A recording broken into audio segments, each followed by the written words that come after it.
to connect with the natural world and our disruption of the natural world, because that's what eating is, that's what agriculture is. It's a disruption of the natural world. And the argument of the book is you can disrupt the natural world beautifully, and you can do it to improve the natural world.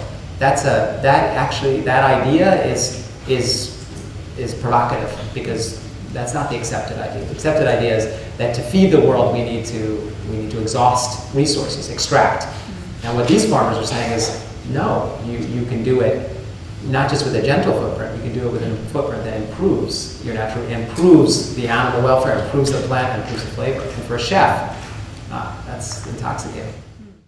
It's been a really successful part of what we've been able to do, and it's fruit and vegetable prescription programs tied into a healthcare provider, and we work to create all of the connections through that process. So that people can not only hear their doctor say, you need to eat more fruits and vegetables, you need to eat more healthy, but here's an avenue that you can take to do this. Here's some incentives to help you afford it at the grocery store, and then here is a series of educational programs to help you understand why, to help you make the connection between the healthy food and how that's affecting your health.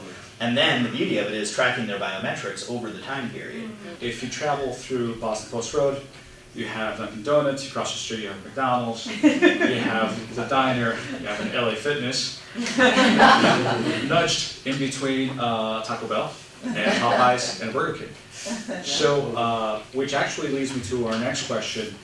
What recommendations can you provide us on how to foster an effective community engagement? You know, for families, they work 2-3 jobs, and it's just quicker, easier, and cheaper to go to a Burger King or Popeyes and just feed the whole family, and then that's it, right? You know, there's a top-down approach and a bottom-up approach to resiliency. Who do we fund? Like, how do we get money and resources to the right people in the community? So that, like, the people who really need food and the people, you know, like, most impacted by social injustice are getting that food. That's a really big problem for government, and that's a really big problem for a lot of organizations who don't work at a grassroots level. There's this case of the Bronx food desert where this market came in. It was largely it was a government-supported food market that had fresh food, and people continued to make the same buying decisions, and it basically couldn't support itself. Food is culture. It's our culture, it's everybody's culture, and humans are creatures of habit. And just because you have access to healthy food doesn't mean you immediately change your eating habits. I live in Peekskill, where there is a fair amount of, it's not the most affluent town in Westchester, and our local grocery store, it's not uncommon to see a cart that is all fresh food, just because that's what people buy. That's what they know how to cook. It's not like everyone who suffers from food insecurity has the same issues.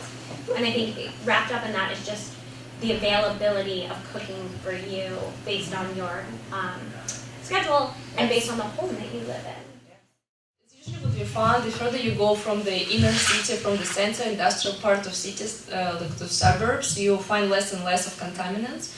And usually if you have lead, high levels of lead, then you have other contaminants, co-contaminants that come with it. Lead is not mobile, it stays in the soil.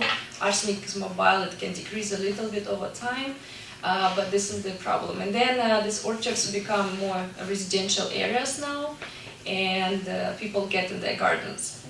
Test it regardless of where you're going to go, because if it rains, if you get a heavy rain and you have your raised beds, and let's say you haven't replenished that soil in a while, and your soil is very contaminated, it just splashes into the beds. So this contamination is serious. If you have really contaminated soil, you should maybe not be growing in anything but containers. We can remediate these things. We can grow on top, in raised beds, on top of wood chips, but ideally we're not growing in contaminated areas. Cornell Cooperative tested our soil when I started the garden. They came in and did the testing for us, and they had a little kit. And then I had somebody who was really into soil about 3 years ago who tested my soil. And then I met these two this morning. I'm like, can you come and test my soil? Because I know that I need to keep an eye on that, but I don't get it and I don't understand it. And I'm really busy with like a billion other things that I do. So I don't worry about that sometimes, but Yes. it's so important. It is important, yeah. So I think to start a garden, you just have to care about food and about teaching people about it and giving it to people and making them happy by eating it. So it is really a, kind of handoff partnership, because often when you have, well, I guess it depends on the type of setup of your community garden, but at least the community garden that I work with in Nyack, you have your plot, and it's your plot.